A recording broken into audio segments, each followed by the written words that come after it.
Hey guys, welcome to this quick kind of refresh here for turning your photograph, like whatever your composition is, into a painting. And so you can see here I've got the image copied twice, and then I pasted it in a separate window, so File New based off the clipboard, and then you go to Arrange and then set it to 2 up vertical.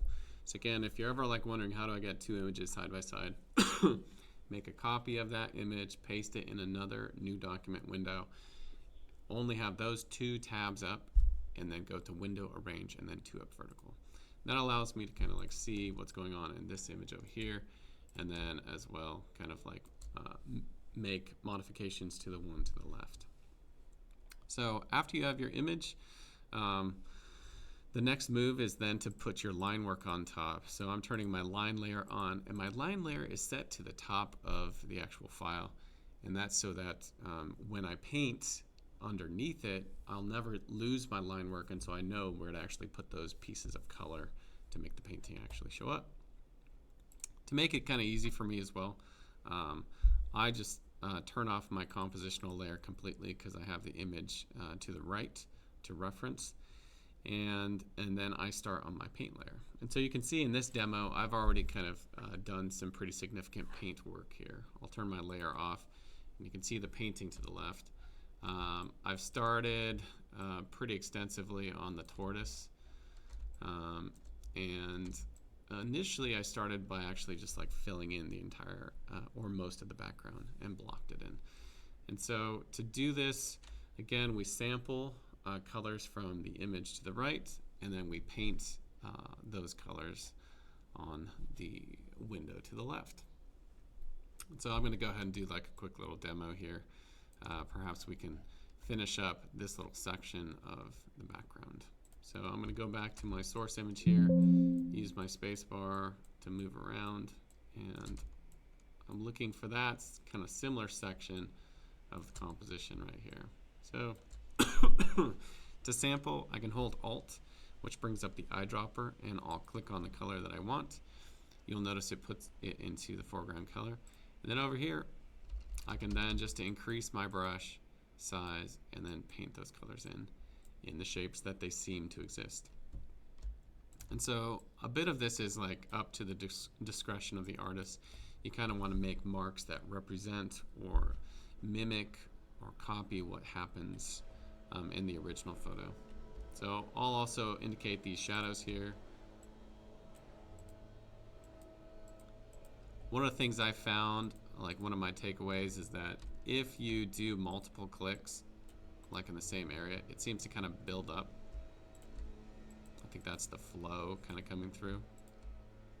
And so you can get some good colors that actually like look pretty similar to the image by doing that. So clicking multiple times will build that value, build that color, make it look like what you're looking at. Something I also wanted to share with you guys is that I ended up using one of my special effects brushes, so this is the splatter brush, to create this sense of texture on the road. And so if you notice in the road, there's all this kind of like grainy texture. And so to do that, what I ended up doing was I went down to my spatter brushes. I just picked one of those. So I got my spatter brush. You can see even clicking on there, it kind of fills into that same space. And then I sampled like one of my dark colors, and then over here, I just clicked in, and it kind of throws that speckly texture in there. Now, if you have it at like 100% opacity, it might get a little bit too strong. And so what I end up doing is just like take the opacity and drop it down so that when you paint those marks, they don't have that full opaque color. And so I can drop this down to like 50%, and like when I click, it doesn't have a strong presence. It just throws some of that texture in there to create and simulate that road texture that we have happening there. All right, last little bit. Let's just do a quick paint in a section around here with the rabbit. So I'm going to zoom in on the rabbit here. This will be my last like part of the demo. Zoom in on the rabbit. first thing I'll do is I'm going to change back to real oils number 1. I'm going to sample the background color, which is this like white, kind of like cloudy color. And so that'll be my first thing I'll do is like let's see if I can build the background in, get this kind of like cloudy texture that the rabbit is kicking up. And get enough that you can actually like, you know, create that similar effect happening over there. So this kind of starts to fade away. It's getting a little bit cloudy.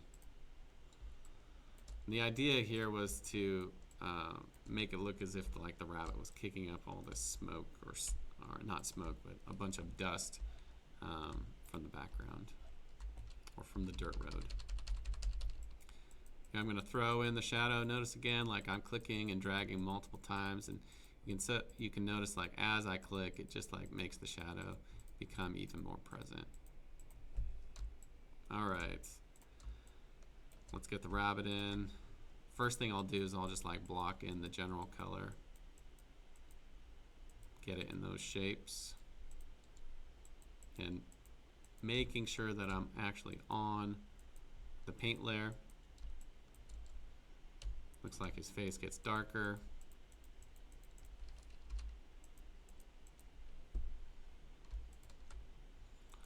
And you'll notice like you probably want to like build the shadows first. Like that's a good move. Just see if you can get those darkest darks in there.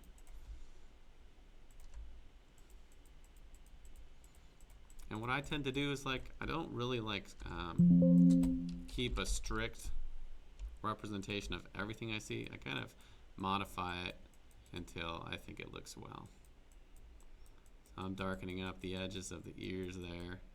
Again, this rabbit is so far back in the background, it's not going to really matter too much if I don't get that much detail in there. Now let's just get the darkening part of his muzzle. Just continuously dragging there, clicking and dragging. Looks like he's got little like bright whiskers on the base of his mouth. And then his eyes look like they darken up here and here.